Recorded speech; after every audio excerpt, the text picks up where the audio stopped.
Assalamualaikum warahmatullahi wabarakatuh. Innal hamdalillah nahmaduhu wa nasta'inuhu wa nastaghfiruh wa na'udzu billahi min syururi anfusina wa min sayyiati a'malina. May yahdihillahu fala mudhillalah wa may yudlilhu fala hadiyalah. Asyhadu an la ilaha illallah wahdahu la syarikalah wa asyhadu anna Muhammadan abduhu wa rasuluhu la nabiyya wa la rasula ba'da. Allahumma shalli wa sallim wa barik ala Muhammad wa ala alihi wa sahbihi wa man tabi'ahum bi ihsanin ila yaumiddin. Jamaah sholat maghrib dan kajian Selasa kedua Masjid Al-Basit yang dirahmati Allah. Puji syukur senantiasa kita sampaikan kehadirat Allah atas limpahan karunia yang Allah telah berikan kepada kita. Pada malam hari ini kita bisa istiqomah untuk melaksanakan kewajiban kita sebagai hamba Allah, yaitu thalabul ilmi. Sholawat ma'asalam mudah-mudahan senantiasa terlimpahkan pada Nabi teladan kita, Nabi uswah kita, baginda Muhammad Rasulullah Shallallahu Alaihi Wasallam. Kita awali taklim kita dengan bacaan basmalah bersama. Bismillahirrahmanirrahim.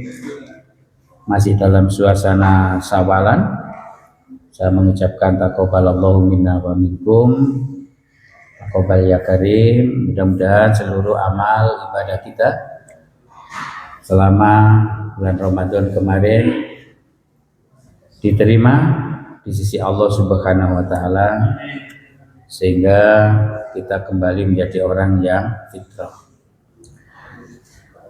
Jamaah rahimakumullah, sehubungan dengan bulan Syawal juga. Syawal itu artinya tumbuh, ya, berkembang. Kalau misalnya dalam konteks tumbuh-tumbuhan, itu yang tadinya itu tidak berbunga menjadi berbunga. Ya. Kalau di binatang itu ada sifat metamorfosa di dalam ulat yang sampai kemudian berubah menjadi kupu-kupu. Ya. Jadi kita juga demikian, setelah bulan Ramadan kita melaksanakan ibadah saum, memasuki bulan Syawal kita harus berubah lebih baik. Keimanan harus kita tunjukkan dalam bentuk yang nyata. Gitu. Makanya ada hadis yang diriwayatkan oleh Bukhari Muslim yang ini hanya sebagai panduan aja, sering juga tersampaikan bahwa ada cabang-cabang iman. Ini di awal ini ya, di hadis nomor 21 ya. Cabang-cabang iman sangat populer ini ya. Ini nanti terkait dengan manifestasi daripada keimanan yang kita lakukan. Hadis ini bersumber dari Abu Hurairah. Hadis Abi Hurairah radhiyallahu anhu, anin Nabi sallallahu alaihi wasallam, kata Rasulullah, qala al imanu bid'un wasittuna sab'atun wal haya'u su'batun minal iman. Ini cuma satu yang dicontohkan, ada yang hadis yang lain. Kalau dari Ahmad atau Dawud itu ada adnaul, yang paling rendah itu adalah itu, atau aul, menghindarkan adna al-ada, yaitu menghindarkan penghalang dari jalan. Yang setinggi-tingginya itu adalah kalimat la ilaha illallah. Nah, salah satunya itu adalah malu. Ya. Kalau di sini tidak disebutkan itu, ya. Cuma langsung masuk ke wal khaya'u syu'batun minal iman. Jadi hadis dari Rasulullah menyatakan bahwa iman itu ada 70 lebih cabangnya. Wal khaya'u syu'batun minal iman. Malu itu adalah sebagian daripada iman. Gitu. Jadi 70 lebih ya. Kalau ada kitab yang ditulis oleh Imam Nawawi itu ada namanya kitab Subul Iman, itu ada 77 cabang iman ya. Nah, salah satu cabang iman yang akan ingin saya sampaikan bukan khaya ini ya. Salah satu cabang iman itu adalah jihad. Ya. Makanya kalau orang beriman, kalau dia itu bertopang tangan dan dia tidak mau melakukan sesuatu apapun, berbeda sekali dengan orang beriman yang jihad di jalan Allah. Dinyatakan dalam surat An-Nisa ayat 95 ya. Itu ada perbedaan yang signifikan antara orang yang beriman yang mau berjihad dengan orang yang beriman yang bertopang tangan saja, yaitu duduk-duduk saja. La yastawil qa'iduna minal mu'minina, yang bawa Al-Quran ya. Ghairu ulid dorori wal mujahiduna fi sabilillahi bi amwalihim wa anfusihim. Faddalallahu mujahidina bi amwalihim wa anfusihim alal qa'idina daraja wa kullan wa'adallahu husna wa faddalallahu mujahidina alal qa'idina ajron aziman.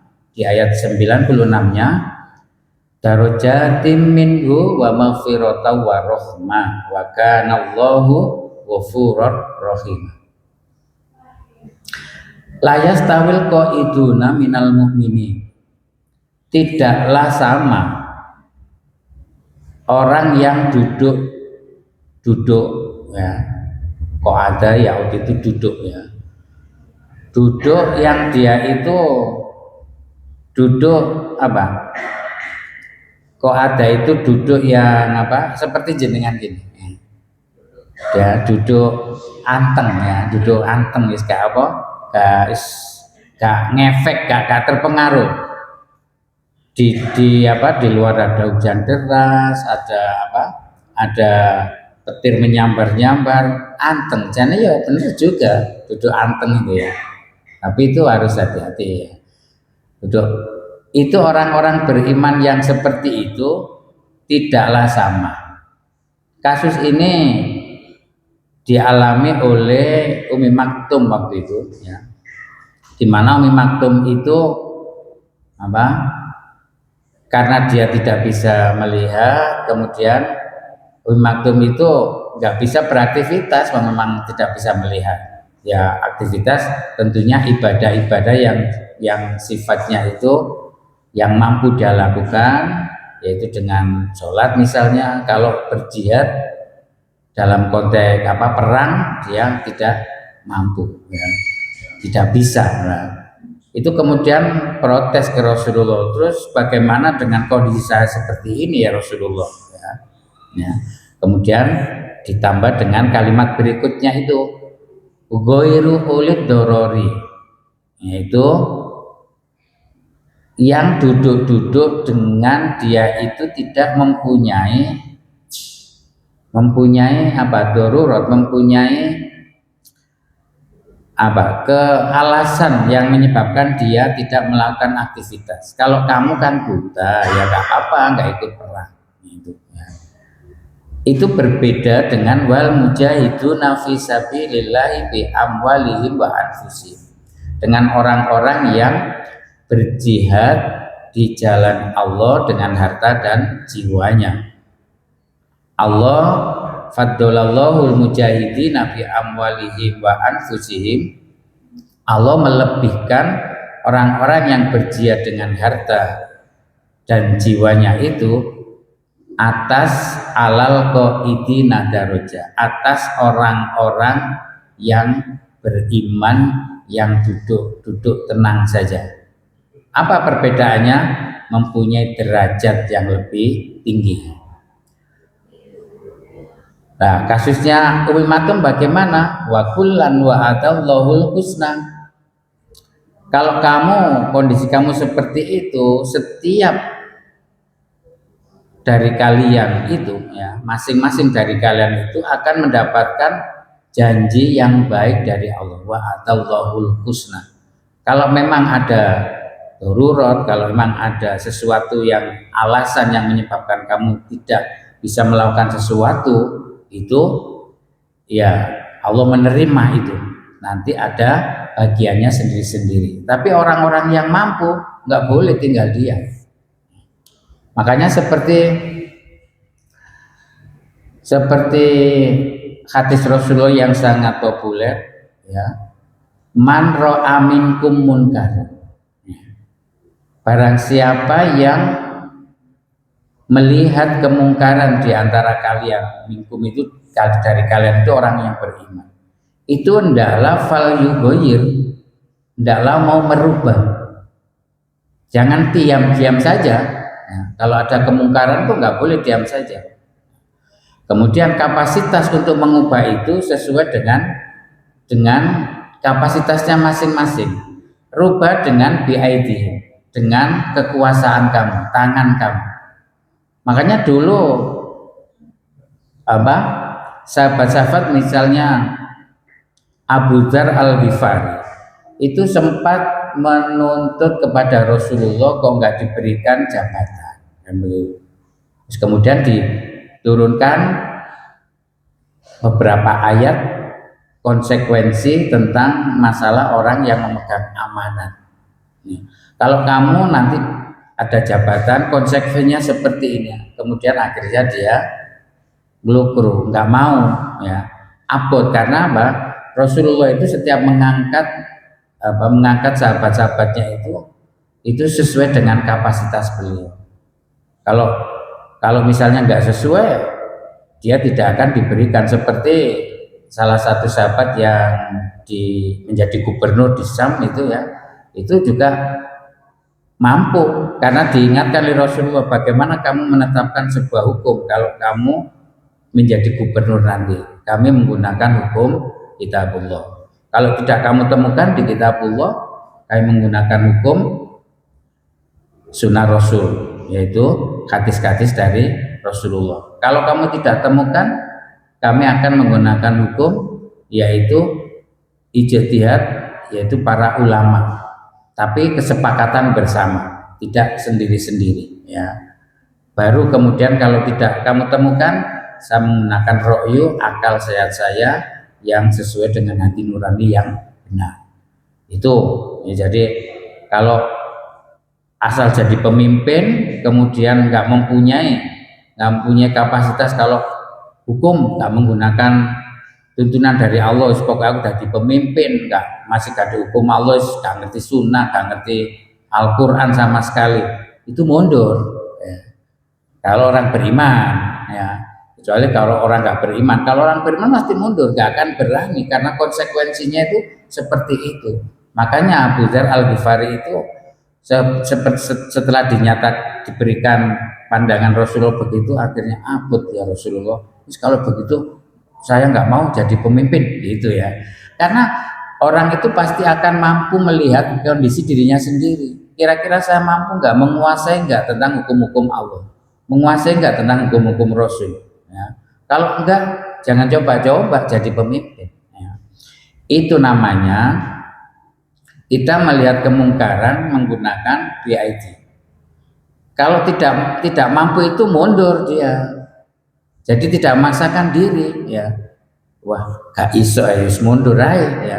Jadi serahkan kepada yang lain. Lalu nanti dipegang oleh orang-orang yang nggak bener ya. Itu bujuk-bujukannya setan aja ya. Kamu wis bener ya. Kalau kamu nanti mundur dari jabatan pemimpin itu, kamu nanti dipegang oleh orang-orang yang nggak bener kan begitu.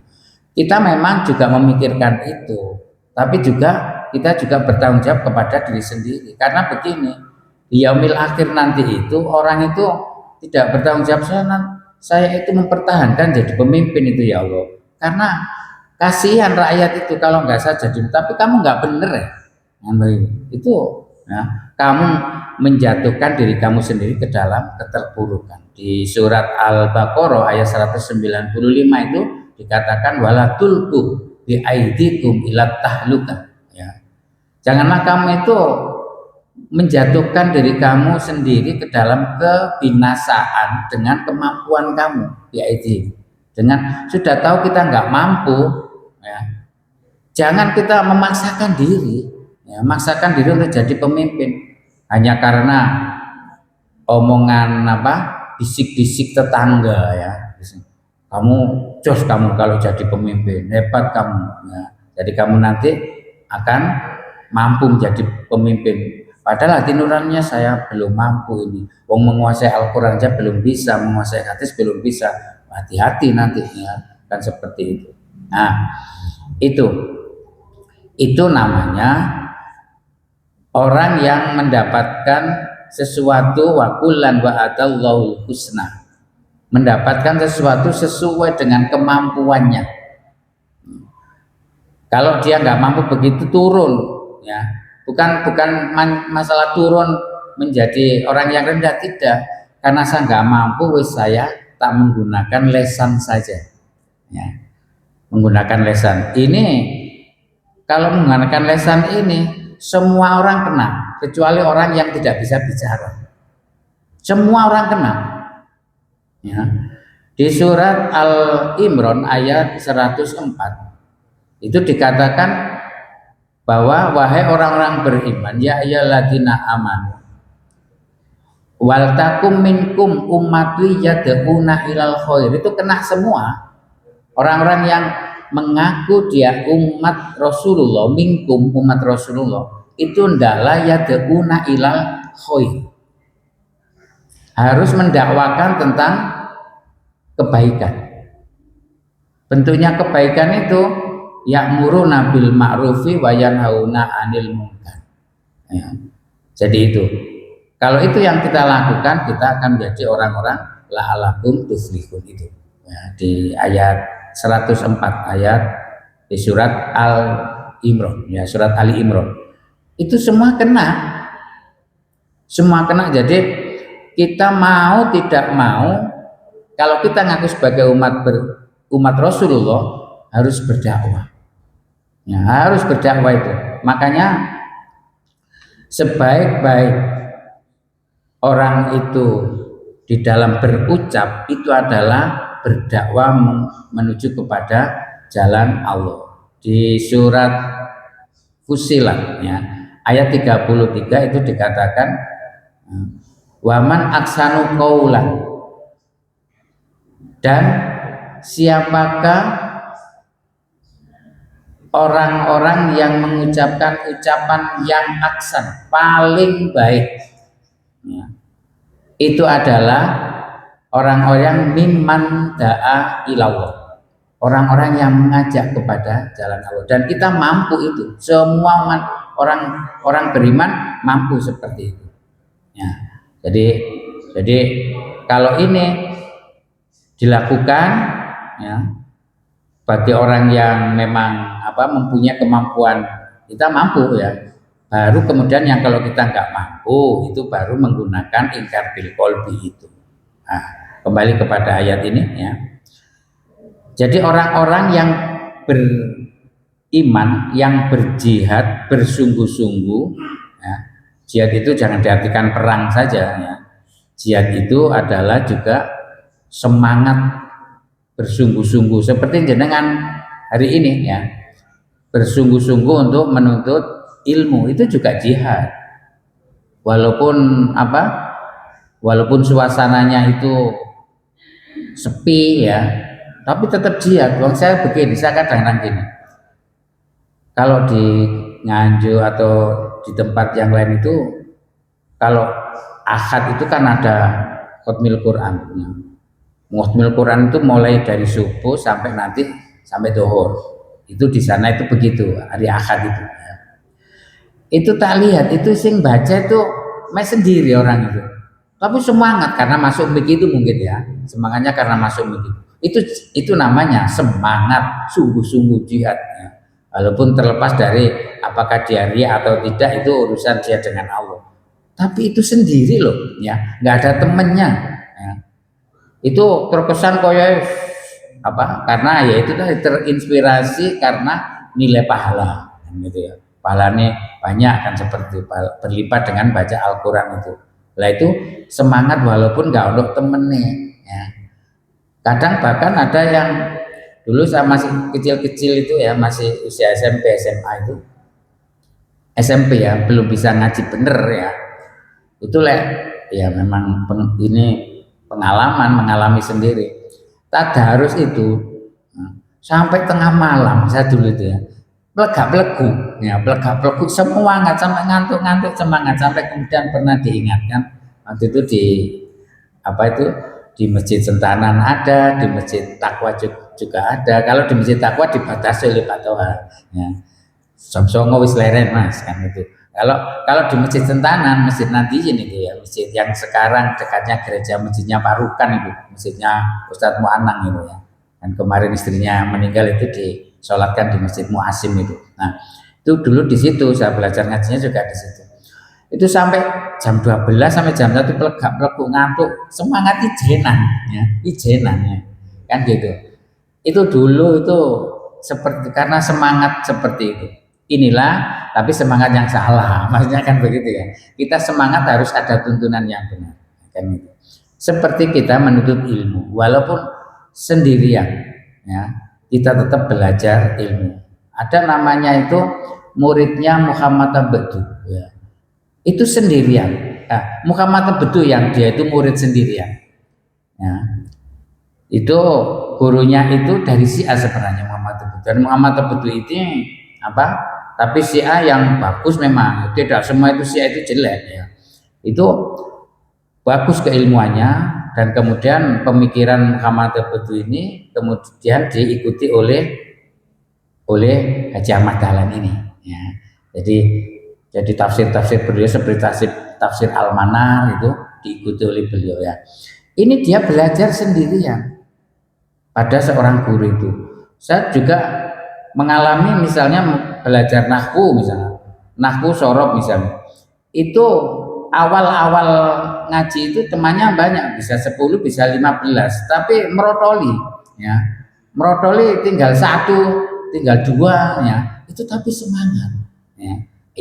Itu namanya juga jihad bersungguh-sungguh.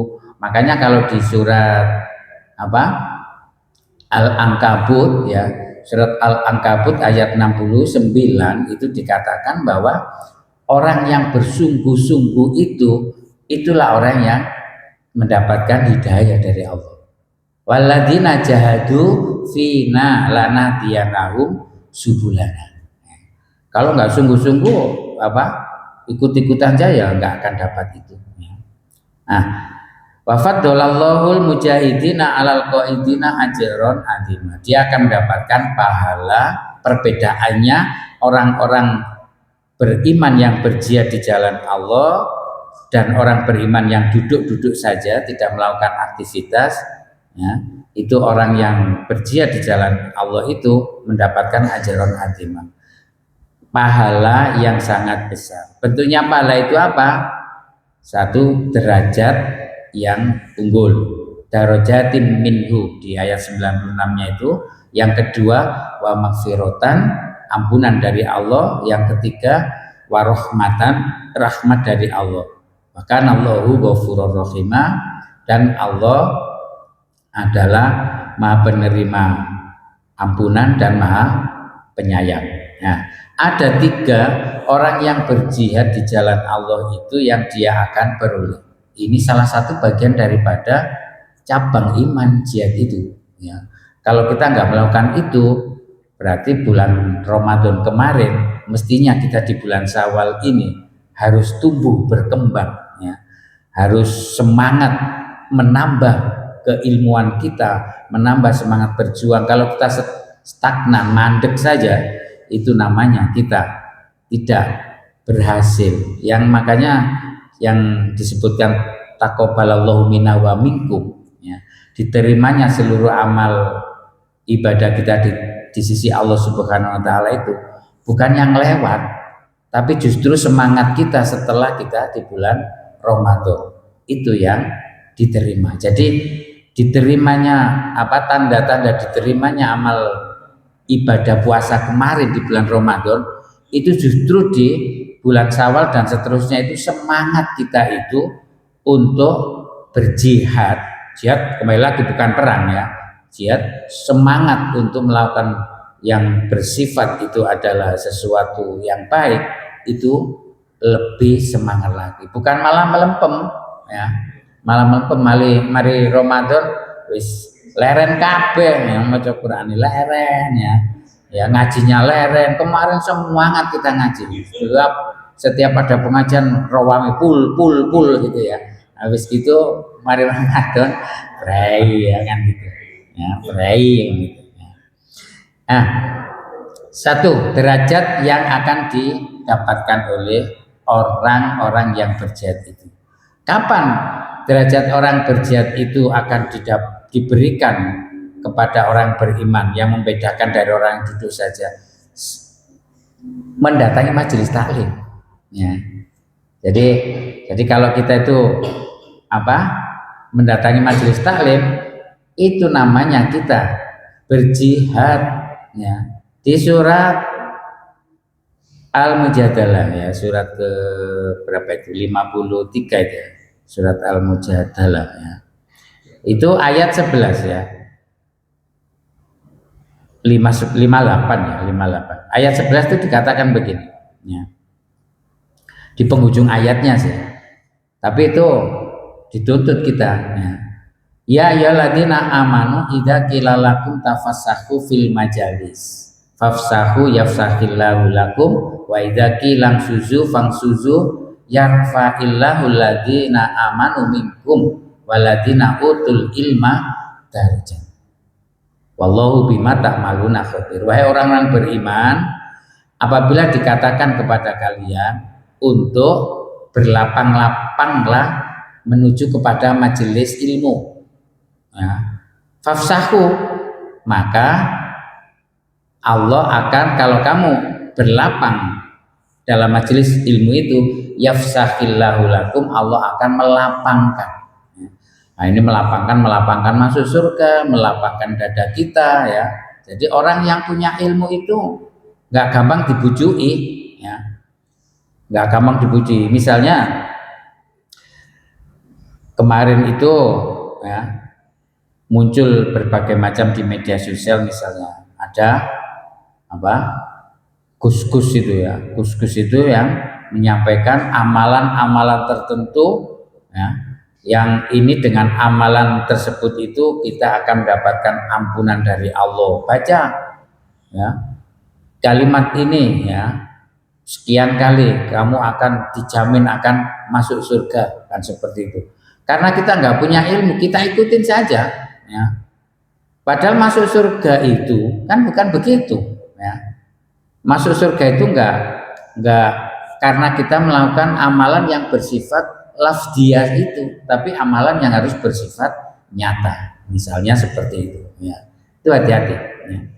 Dan apabila dikatakan wa idza qilang suzu, dan berdirilah kamu, maka kamu berdiri, maksudnya itu bersemangat ya, untuk mengamalkan ilmu yang kita dapatkan tadi.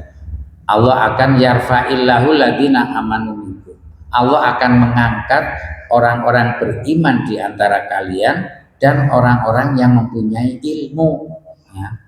Orang-orang beriman tapi nggak mau mendatangi majelis taklim.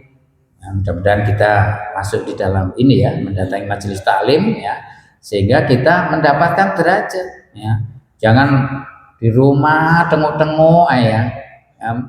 Kita itu sebenarnya kita menghabiskan waktu itu kan nunggu antri meninggal ya. Ya, nunggu antri meninggal itu kita manfaatkan dengan melakukan amalia ibadah. Jangan nunggu antri meninggal. Aku tak nunggu antri meninggal, santai-santai aja. Betul-betul santai, pas tidur mati betulan nanti ya. Ya. Itu orang yang beriman yang mendapatkan derajat, ya, orang beriman yang berjihad bersungguh-sungguh ingin mendapatkan derajat itu adalah dengan mencari ilmu, kan begitu ya.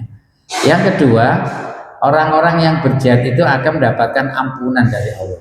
Yang seperti tadi yang saya sampaikan, ada orang berpikir bahwa mendapatkan ampunan dari Allah itu hanya sebatas dia mengamalkan kalimat-kalimat tertentu, membaca kalimat-kalimat tertentu, istighfar misalnya ya. Istighfar sekian kali, enggak begitu ya. Untuk mendapatkan ampunan dari Allah itu, kalau kita tidak melakukan dosa syirik, itu hati-hati ya. Di surat An-Nisa ayat 48 itu dikatakan bahwa innallaha la yughayyiru innallaha la yaghfiru ayyushraka bihi wa yaghfiru ma duna dzalika liman yasha. Ya. Sesungguhnya Allah itu tidak mengampuni dosa syirik, tapi Allah masih memungkinkan mengampuni dosa selain syirik. Membaca istighfar sekian kali, tapi kalau kita itu masih melakukan kesyirikan, itu kita tidak akan diampuni oleh Allah. Ya. Salah satu kesyirikan itu yang kita tidak kita sadari ya, itu kita itu membanggakan terhadap kelompok ya. Hati-hati orang Sunni ya yang membanggakan kelompoknya. Indikasi membanggakan kelompok itu bagaimana? Ada kelompoknya itu nggak benar, dipertahankan saja. Di surat Ar-Rum itu ya, surat Ar-Rum ayat 31 terakhir itu dikatakan bahwa wala takunu minal musyrikin, dan janganlah kamu menjadi kelompok orang-orang musyrik. Siapa orang-orang musyrik itu? Di ayat 32-nya itu dikatakan minal ladzina farraqu dinahum. Segolongan orang musyrik itu adalah orang-orang yang memecah belah tuntunan dari Allah, din dari Allah ya. Memecah belah tuntunan dari Allah ya. Kemudian menjadi kelompok-kelompok wakanu syi'an, kemudian kullu hizbin bima ladaihim farihun, membanggakan terhadap kelompoknya itu. Kita boleh membanggakan kelompok, tapi selama kelompok itu mengikuti tuntunan syariat yang betul. Kalau enggak boleh kita banggakan. Kita memang harus menjaga tuntunan syariat agama itu, mempertahankan mati-matian. Jangan pertahankan mati-matian, itu bukan yang bersifat syariat. Makanya di surat Asy-Syura ya, surat Asy-Syura surat 43 ya, 42 kalau nggak salah. Itu ayat 21 itu dikatakan bahwa amlahum syuraka'u sara'u lahum minaddin ya. Apakah kamu itu mempunyai sekutu-sekutu yang itu mensyariatkan tentang din malam ya'dam bihillah, yang tidak diizinkan oleh Allah? Kalau itu kamu pertahankan mati-matian, itu namanya kamu memecah belah tuntunan Allah, din tadi itu hukumnya syirik ya. Hukumnya syirik, dan itu tidak akan masuk surga. Orang syirik itu haram loh masuk surga ya. Di surat Al-Maidah ayat 72 itu dikatakan bahwa penghujung ayat itu dikatakan innahu may yusyrik billah, sesungguhnya orang-orang yang mensekutukan kepada Allah, mensekutukan Allah, laqad harramallahu alaihil jannah, faqad harramallahu alaihil jannah, maka sungguh Allah mengharamkan untuk masuk surga. Wa ma'wahun nar, dan tempatnya adalah di neraka. Wa ma'wahun nar ya, tempatnya itu adalah di neraka. Itu orang-orang yang mensekutukan Allah. Salah satu mensekutukan yaitu tadi memecah belah tuntunan. Hati-hati ya. Jadi saat ini terlepas daripada orang-orang Syiah, orang-orang Iran itu ya Syiah. Tapi ternyata Syiah Iran ya, itu membela saudara kita yang ada di Palestina. Itu kan benar, tuntunan syariatnya kan begitu. Nah, di surat An-Nisa ayat 93 ya kalau nggak salah, itu dikatakan bahwa orang yang membunuh satu jiwa itu sama dengan membunuh seluruh manusia sedunia. Nah, orang-orang Israel itu kan membunuh orang Palestina.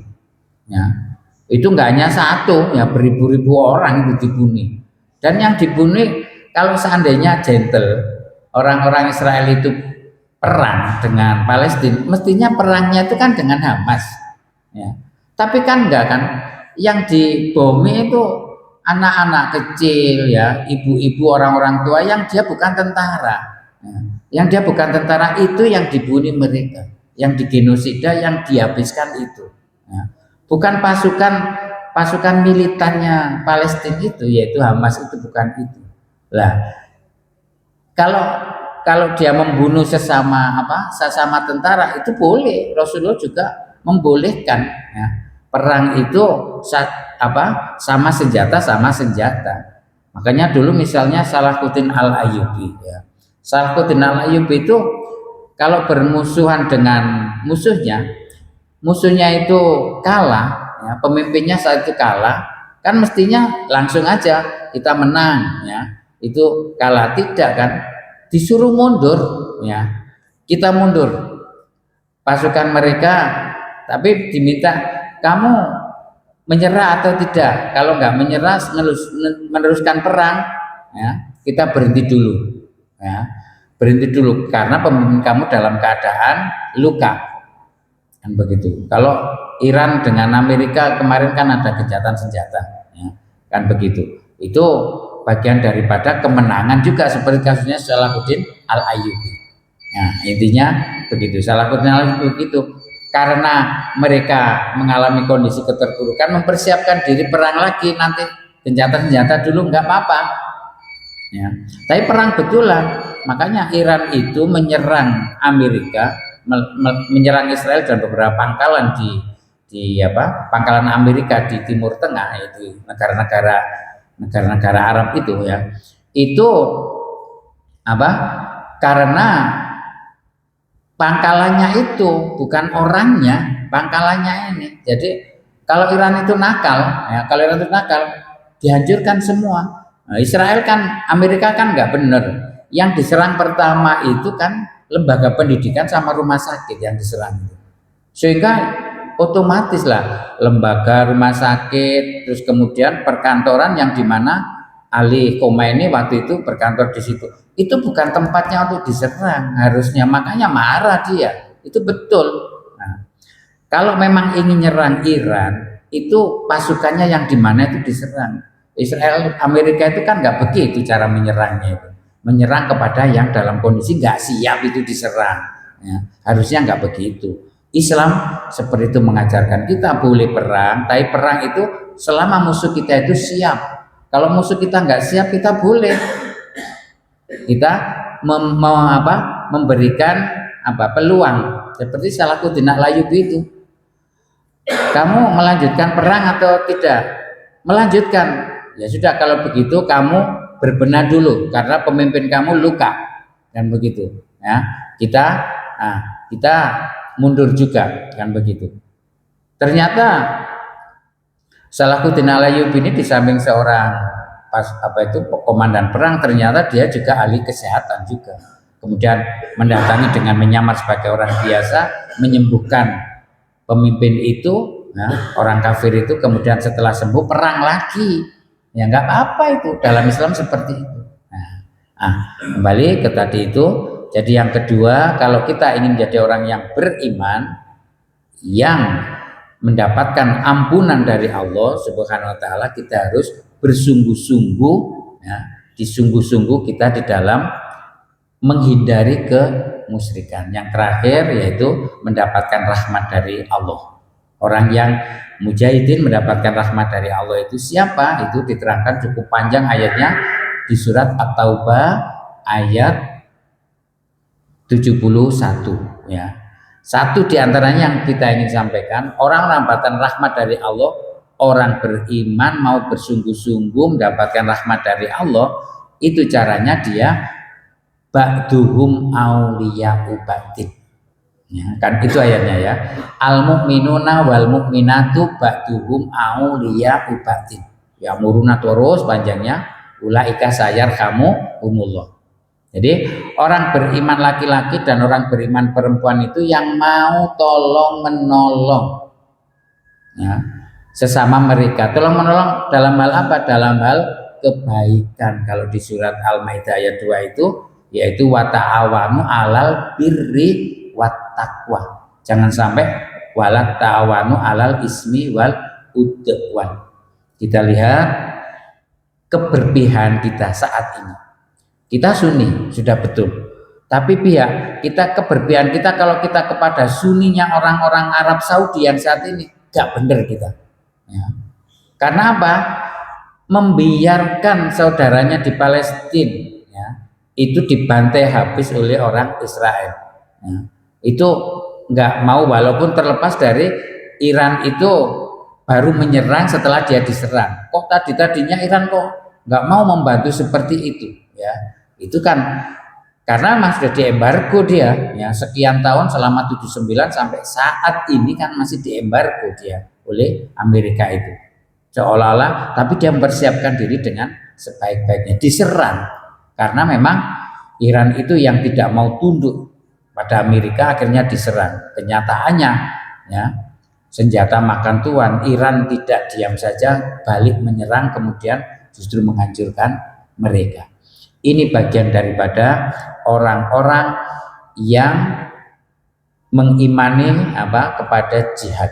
Jadi cabang iman ada 70 lebih, salah satunya di antara itu adalah jihad. Makanya kalau orang beriman, ngaku beriman kok tidak mau berjihad ya, tidak bersungguh-sungguh, dia tidak mendapatkan 3 hal tadi itu. Tidak dapat derajat dari Allah dengan dia melakukan menuntut ilmu majelis taklim, mendatangi majelis taklim, tidak mendapatkan ampunan dari Allah karena tidak meninggalkan kesyirikan, yaitu bangga kepada kelompoknya, dan yang ketiga dia tidak mendapatkan rahmat dari Allah karena tidak mau membantu saudaranya yang beriman yang lainnya. Mudah-mudahan ini mengantarkan kita untuk menjadi orang beriman yang senantiasa berjihad, tidak mau bertopang tangan saja. Kita akhiri dengan kafaratul majlis. Subhanaka Allahumma wa bihamdika asyhadu alla ilaha illa anta astaghfiruka wa atubu ilaik. Nasrun minallahi wa fathun qarib. Billahi taufiq wal hidayah. Assalamualaikum warahmatullahi wabarakatuh.